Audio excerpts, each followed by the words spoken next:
शेख रशीद समेत तहरीक इंसाफ को लग गए 35 पंक्चर। इलेक्शन कमीशन ने स्पीकर के मंजूर करदा 35 अरकान कौमी असम्बली के इस्तीफे मंजूर कर लिए। इमरान खान के ऐवान में वापसी की ख्वाहिश अधूरी रह गई। शाह महमूद कुरैशी, मुराद सईद, परवेज खटक, असद कैसर, जरताज गुल, शहरियार आफरीदी, उमर अयूब और दीगर की पार्लियामेंट से छुट्टी हो गई।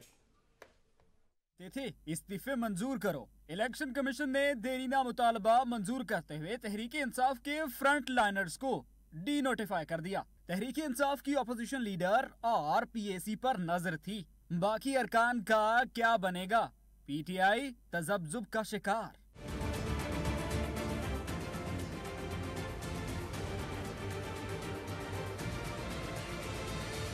रूलिंग से शोहरत याफ्ता कासिम सूरी समेत अली अमीन गंडापुर, शेख राशिद शफीक, नूरुल हक कादरी, अली जैदी, फवाद चौधरी, गुलाम सरवर खान, आलिया हमजा, राजा खुरम शहजाद नवाज, अली नवाज अवान और कमल शोजब के इस्तीफे मंजूर हुए। तहरीक इंसाफ के मंसूर हयात खान, फवाद अहमद, सनाउल्ला खान मस्ती खैल, हमाद अजहर, शफकत महमूद, आमिर डोगर, फहीम खान, सफर रहमान, आलमगीर खान, नजीब हारून और अताउल्ला भी कौमी असम्बली के रुकन न रहे। तहरीक इंसाफ के ऐवान से आउट होने वाले इन साबिक अरकान कौमी असम्बली ने पहले ही ऐवान की रुकनियत से इस्तीफे दे दिए थे और स्पीकर कौमी असम्बली राजा परवेज अशरफ ने इस्तीफे मंजूर कर लिए थे और अब इलेक्शन कमीशन ने इनको डी नोटिफाई कर दिया है। स्पीकर अपने ही बयान से मुकर गए। यकीन दिलाया था कि अरकान को बुलाकर तसल्ली के बाद इस्तीफे मंजूर होंगे। अब अचानक तहरीक इंसाफ के इस्तीफे मंजूर करना समझ से बालातर है। स्पीकर कौमी असम्बली के एक्शन पर वाइस चेयरमैन पीटीआई का इजहार हैरत। कहा, आज हुकूमत की घबराहट देखी, इन लोगों की टांगे कांप रही हैं। स्पीकर को तमाम अरकान के इस्तीफे कबूल करना होंगे। बहुत से पीडीएम के मेंबरान कौमी असम्बली आज इमरान खान से रुजू कर रहे हैं, राब्ते कर रहे हैं और आज तहरीक इंसाफ में शामिल होने की ख्वाहिश का इजहार कर रहे हैं। कहीं एतमाद का ना कह दिया जाए और अगर एतमाद हम न ले सके तो फिर इनके हाथ पांव भूल गए और फिर उन्होंने ये आज 35 मेंबरान कौमी असम्बली को डी नोटिफाई करने का फैसला किया। स्पीकर साहब ने आगे भेज दिया और इलेक्शन कमीशन ने बिल्कुल जिसे कहते हैं ना स्क्रिप्ट के मुताबिक मिली भगत से उनको डी नोटिफाई कर दिया। हम आपको मिलना चाहते हैं और आपसे दरख्वास्त करना चाहते हैं कि हमारे इस्तीफे कबूल कीजिए। तो उन्होंने एक मुफस्सल जवाब भेजा जिसमें उन्होंने वजूहात बताई कि क्यों आपके इस्तीफे मैं कबूल नहीं कर सकता। आज क्या किया? सिलेक्टिव 35 हल्के चुन लिए और 35 लोगों को डी नोटिफाई कर दिया। ये तो दोहरा मयार है। यहाँ लेंगे एक ब्रेक, साथ रहिएगा। पाकिस्तान डेमोक्रेटिक मूवमेंट ने पीटीआई के खाली होने वाले हलकों पर ज़िमनी इलेक्शन में हिस्सा न लेने का फैसला कर लिया। ज़राए के मुताबिक पीडीएम के सरबराह मौलाना फजल रहमान ने पीडीएम की जमातों से राब्ता और मुशावरत की, जिसके बाद खाली होने वाली नशिस्तों पर ज़िमनी इंतखाब में हिस्सा न लेने का फैसला किया गया। मौलाना फजल रहमान का कहना था कि पीटीआई के जिन अरकान कौमी असम्बली के इस्तीफे मंजूर हुए हैं, इन हलकों पर ज़िमनी इंतखाब में पीडीएम हिस्सा नहीं लेगी। चेयरमैन पीटीआई 2 दिन पहले तक डटे हुए थे, कहते थे असेंबली में वापस नहीं जाएंगे। इमरान खान का मौक़िफ़ था ऐवान में वापस जाने का मतलब होगा हमने बैरूनी साजिश के तहत आने वाले सेटअप इंपोर्टेड हुकूमत को तस्लीम कर लिया। लेकिन 2 दिन पहले कप्तान ने किसी सियाने के कहने पर यू टर्न ले लिया। उनका कहना था ऐवान में वापस जा सकते हैं ताकि निगरान हुकूमत की मुशावरत का हिस्सा बन सके। पहले क्या कहते थे और 2 दिन पहले क्या कहते थे, सुनाते हैं आपको ये कहानी। असेंबली में जाने का मतलब कि हम एक्सेप्ट कर बैठे एक फॉरेन कॉन्स्पिरेसी के तहत हमारी गवर्नमेंट को साजिश के तहत गिराया गया।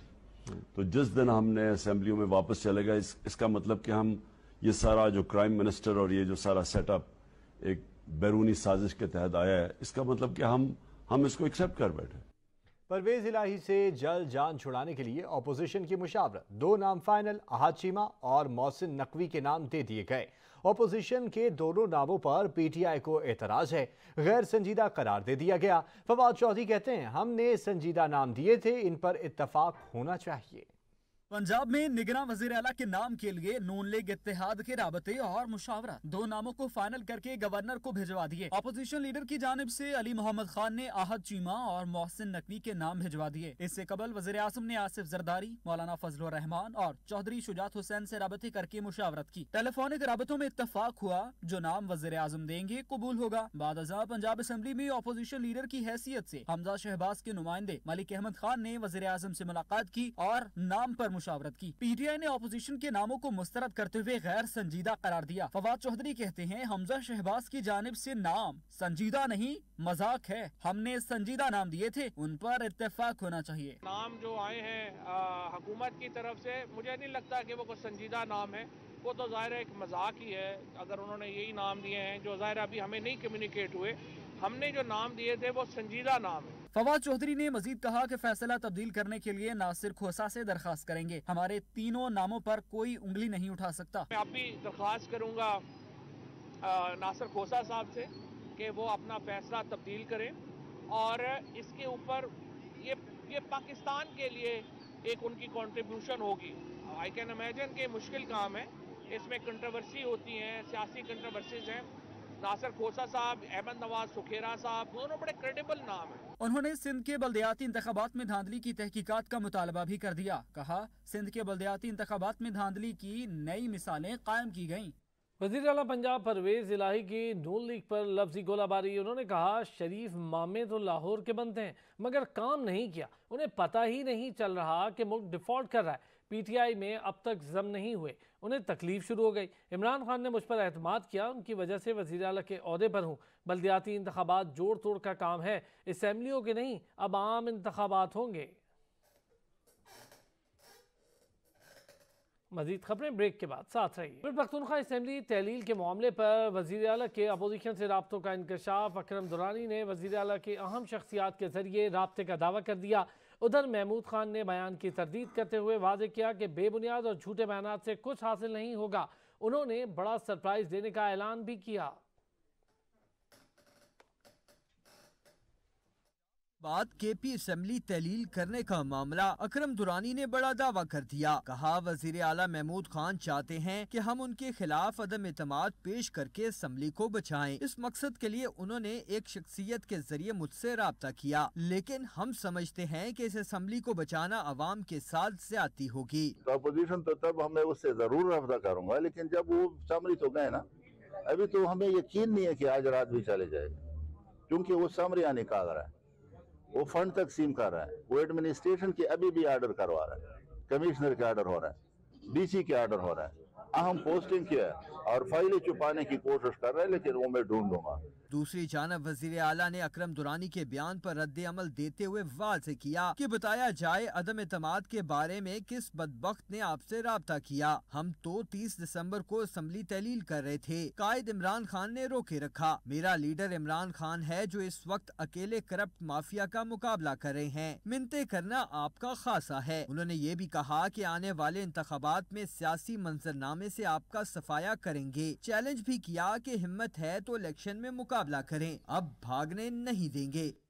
वज़ीर आला खैबर पख्तूनख्वा ने असेंबली तहलील करने की समरी पर दस्तखत कर दिए। खैबर पख्तूनख्वा में असेंबली तहलील के बाद 90 रोज़ में इंतखाबात कराने होंगे। पेशावर से आपको खबर दे रहे हैं, दस्तखत न करने पर 48 घंटे बाद असेंबली आज खुद तहलील हो जाएगी।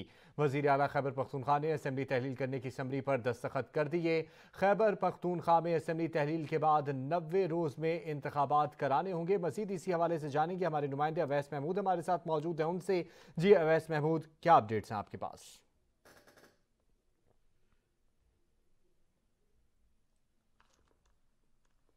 वज़ीर आला खैबर पख्तूनख्वा ने असेंबली तहलील करने की समरी पर दस्तखत कर दिए हैं। अवैस महमूद हमारे साथ मौजूद हैं। अवैस बताइएगा।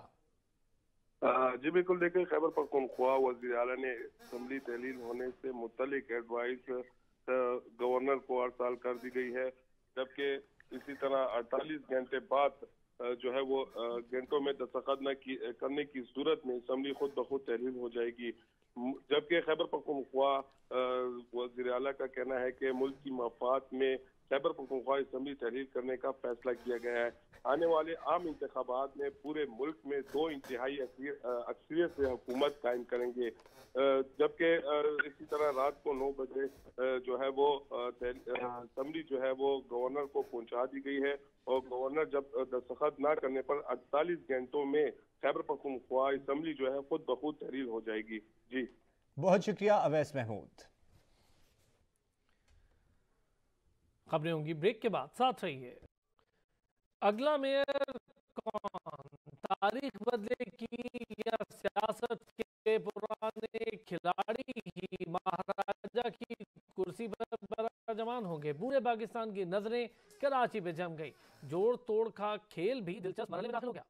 कराची में मेयर की कुर्सी किसको मिलेगी? सबकी नजरें कराची पर मरकूज। भुट्टो के बाद क्या पीपी को मिलेगा दोबारा कराची बरात या जमात इस्लामी जोड़ तोड़ से लाएगी अपना मेयर? सबको बेचैनी से है इंतजार। जालू ने मैदान मार लिया। सिंध में बरसर इख्तिदार पीपल्स पार्टी 93 नशिस्त से अपने नाम करते हुए नंबर 1 की पोजीशन भी अपने नाम कर ली। जमात इस्लामी ने भी खूब मुकाबला किया और 86 नशिस्तों के साथ दूसरे नंबर पर आ गई। कप्तान के खिलाड़ियों ने भी खूब तगदो की और 40 नशिस्त से लेकर तीसरी पोजीशन हासिल कर ली। नून लीग 7, JUI और आजाद उम्मीदवार 3-3, TLP ने 2 नशिस्तें हासिल की। पीपल्स पार्टी मुमकिना नशिस्तों के साथ 142 नशिस्त से लेकर ईवान की बड़ी जमात बनेगी और सिंध में सियासी राज के साथ मकामी इख्तियारात की बागडोर भी उन्हीं के हाथ आएगी। PP 93 यूसिस पर कामयाब होकर 32 खवातीन की मखसूस नशिस्त हासिल करेगी। PP को नौजवानों, अकलियत और लेबर की 5-5, ख्वाजा सिरा और माजूर अफराद की 1-1 नशिस्त भी मिलेगी। जमात इस्लामी 133 नशिस्तों के साथ ईवान की दूसरी बड़ी जमात बनकर उभरेगी। जमात इस्लामी 86 नशिस्तों के साथ 32 खवातीन की मखसूस नशिस्त भी हासिल करेगी। नौजवानों, अकलियत और लेबर की 5-5, ख्वाजा सिरा और माजूर अफराद की 1-1 नशिस्त मिलेगी। PTI को 40 नशिस्तों पर 14 खवातीन, 2 लेबर, 2 नौजवान और 2 अकलियत की नशिस्तें मिलेंगी। बज़ाहिर नताइज कुछ भी हों, जोड़ तोड़ से किस्मत बदल भी सकती है। यहाँ लेंगे एक ब्रेक, साथ रहिए। बुलेटिन में अब तक के लिए इतना ही। सच के साथ रहिए।